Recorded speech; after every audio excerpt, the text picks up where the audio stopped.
Praise the lord. ప్రభువైన యేసుక్రీస్తు వారు ఈరోజు మనకు అందిస్తున్నటువంటి వాగ్దానం కీర్తనల గ్రంథం 111వ అధ్యాయం 9వ వచనం.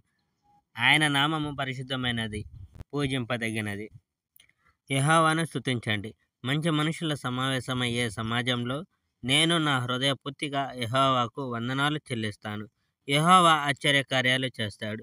దేవుని నుండి లభ్యమయ్యే మంచిది ప్రతి ఒక్కటి ప్రజలకు కావాలి. దేవుడు వాస్తవంగా మహిమగల ఆశ్చర్యకార్యాలు చేస్తాడు.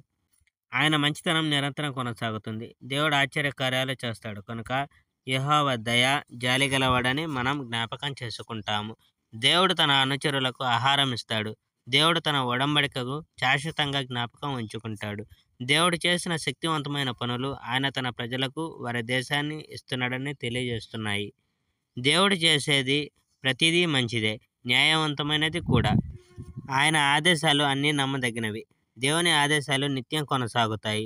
ఆ ఆదేశాలు ఇవ్వడంలోనూ దేవుని కారణాలు నిజాయితీ గలవి, పవిత్రమైనవి. దేవుడు తన ప్రజలను రక్షిస్తాడు.